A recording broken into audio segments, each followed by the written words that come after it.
Bonjour Madame Jeanne. Bonjour Papa Jean, et bonne arrivée chez nous. Comment vous êtes réveillé ce matin? Nous sommes très bien réveillés Jean. Où est frère Kyle? Mon mari est parti voir le pasteur de son patron. Ah bon, y a-t-il un problème? Non, c'est juste lui demander à propos de la parole. Mais approchez mon frère. Vous êtes toujours debout. Merci Maman Jeanne. Merci Seigneur Jésus-Christ pour la vie que nous a donnée ce matin.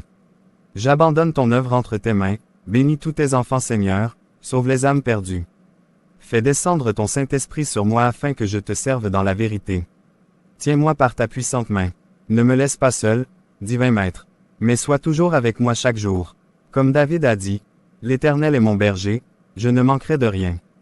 Ainsi je place toujours confiance en toi, pour que tu me conduises dans cette œuvre. Tu es le Dieu fidèle à ta parole. Comme tu avais marché avec ton prophète William Branham.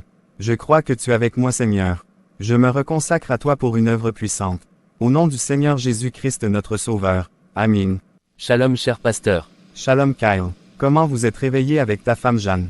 Oui pasteur. Votre Dieu nous a fait grâce. Amen. Tu peux entrer dans la maison pour bien causer alors. Merci beaucoup papa. Ma chérie. Oui Monseigneur. Jusqu'alors tu es toujours au lit. Oui Monseigneur. Aujourd'hui je suis réveillée un peu fatiguée. D'accord, moi je vais maintenant sortir pour rejoindre Kyle. Pour le travail aujourd'hui samedi chéri. Non, pour le programme de leur baptême que je t'avais dit chérie.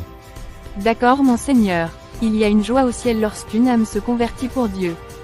D'accord mon amour. Nous rendons toujours gloire au Seigneur. Maman Jeanne. Oui Jean. Votre mari a beaucoup duré vraiment. Oui, on dirait il a trouvé le pasteur dans la prière. Comme ça, moi je rentre d'abord. Merci beaucoup Jean. Pasteur, c'est depuis la prédication que vous avez prêché le vendredi passé, que j'étais profondément touché.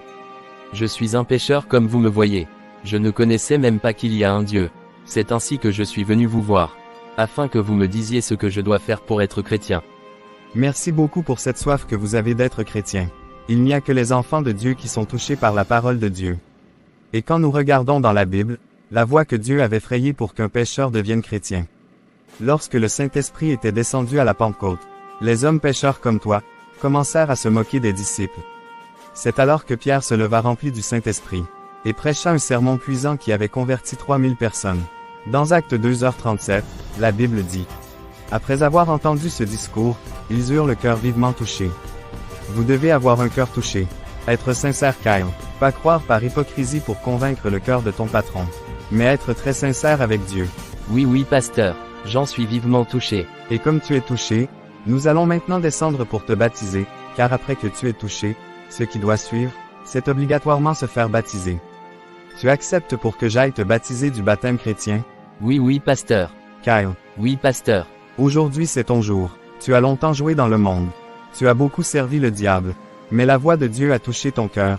Tu as accepté Jésus-Christ comme ton Sauveur et Seigneur. Tu dois sincèrement demander à Dieu pardon et confesser tout péché qui est en toi pour suivre ce chemin de la croix. Prie d'abord, après nous allons te baptiser. Prie sincèrement. Saint-Esprit de Dieu, je suis né dans les péchés. Ma mère m'a conçu dans l'iniquité. J'ai grandi dans l'ignorance. Aujourd'hui j'ai rencontré la lumière, alors que je marchais dans les ténèbres faisant les œuvres de ténèbres. Pardonne-moi pour tout Seigneur. J'ai changé des voies. Mon cœur est touché. Reçois-moi tel que je suis Seigneur. Kyle. Oui mon pasteur. C'est maintenant que tu as commencé la bataille pour Christ. Souviens-toi que le christianisme n'est pas un lit fleuri d'essence. Non, c'est un combat de chaque jour. Oui pasteur. Qu'est-ce que je ferai alors pour vaincre cette bataille?